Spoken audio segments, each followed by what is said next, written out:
மக்களே, so nowadays back பெயின்றது ஒரு life style disorder ஆயிடுச்சு. ஸோ இது மோஸ்ட்லி மஸ்குலோஸ்கெலட்டல் அண்ட் நெக் பெயினாக இருந்தாலும் பேக் பெயினாக இருந்தாலும் நம்ம எடுத்துக்கிற ஸ்லீப்பிங் பொசிஷன் முக்கியமான ரோல் பிளே ஆகும். உங்களுக்கு இந்த வீடியோல எந்தெந்த பொசிஷன்ல ரெஸ்ட் பண்ணணும், தூங்கும்போது ஃபேஸ் அப் பொசிஷன் எப்போ, ஃபேஸ் டவுன் பொசிஷன்ல என்ன பெனிஃபிட், ஸோ நெக்கும் பேக்கும் நம்ம எப்படி சப்போர்ட் பண்ணலாம், பில்லோ பிளேஸ்மெண்ட் எப்படி, இதெல்லாம் நான் உங்களுக்கு எக்ஸ்பிளைன் பண்றேன். ஸோ ஃபர்ஸ்ட் வந்து சுப்பைன் பொசிஷன் சொல்லுவோம், அதாவது ஃபேஸ் அப், நிமிர்ந்து படுக்கிறது, rest on your back. So இங்க வந்து நம்ம ஹெட் அண்ட் நெக்குக்கு சப்போர்ட் பண்ற மாதிரி ஒரு பில்லோ பிளேஸ் பண்ணிக்கலாம். அண்ட் ரெண்டு நீக்கும் அடியில் ஏதோ ஸ்மால் ரோல் இல்லைன்னா ஸ்மால் பில்லோ பிளேஸ் பண்ணிக்கலாம். இப்போ neck head and neck support பண்ற மாதிரி நீங்க பிளேஸ் பண்ணும்போது இட் ஹாஸ் டு மெயின்டைன் உங்க neck, trunk, lower back, lumbar இது மூணுமே வந்து நியூட்ரல் அண்ட் ஸ்ட்ரெயிட் பொசிஷன்ல மெயின்டைன் ஆகணும். பில்லோஸ் வந்து ஒன்று போதும், சரிங்களா? டூ மச் ஆஃப் ஹைட் வேண்டாம், பிகாஸ் உங்கள் நெக் ஃபார்வர்டாக வந்தால் then again it will cause more tension in your disc and joint. And next leg support கொடுக்கறது வந்து உங்களோட லம்பார் ஏரியா சப்போர்ட் ஆகும், உங்களோட பேக் ஃபிளாட்டன் ஆகும் அண்ட் அங்கே வந்து disc and joint pressure reduce ஆகும். அண்ட் நெக்ஸ்ட் வந்து ஃபேஸ் டவுன் பொசிஷன் பண்ணவே கூடாது.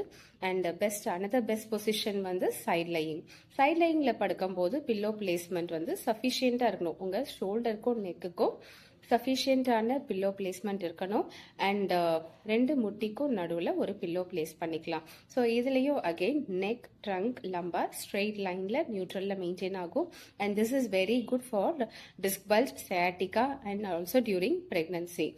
ஓகேங்களா? ஸோ அதே மாதிரி L5 டிஸ்க் பல்ஜ் இருக்கு, சயாட்டிகா இருக்கு, ஆர் எனி ரேடியேட்டிங் பெயின் இருக்கணும் போது பெயின் ஃப்ரீ சைடு ஸ்லீப் பண்றது உங்களுக்கு பெஸ்டா இருக்கும். ஸோ எந்த பொசிஷன்ஸ்லாம் அவாய்ட் பண்ணலாம் அப்படின்னும் போது தான் ப்ரோன் பொசிஷன், அதாவது lying on your dummy.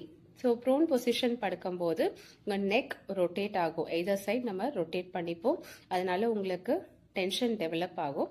And அது மட்டும் இல்லாமல் உங்களோட ஸ்பைன் அலைன்மெண்ட்டும் வேரி ஆகும். And prone position is not good for obese also, அவங்களுக்கு ரொம்ப சஃபகேட் ஆகும்.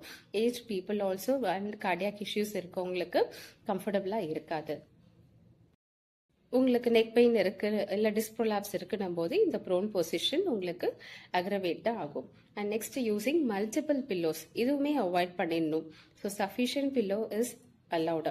மல்டிபிள் பில்லோஸ் யூஸ் பண்ணும்போது we are bringing a new posture. ஓகேங்களா? ஸோ ஒரு பில்லோ போதும், ஒரு சஃபிஷியன்ட் ஹைட் போதுன்னும் போது we have to let it follow, சரிங்களா? Too many pillows, too many curvatures if we bring, then that is going to stress your joints and increase the disc pressure. Thanks for watching.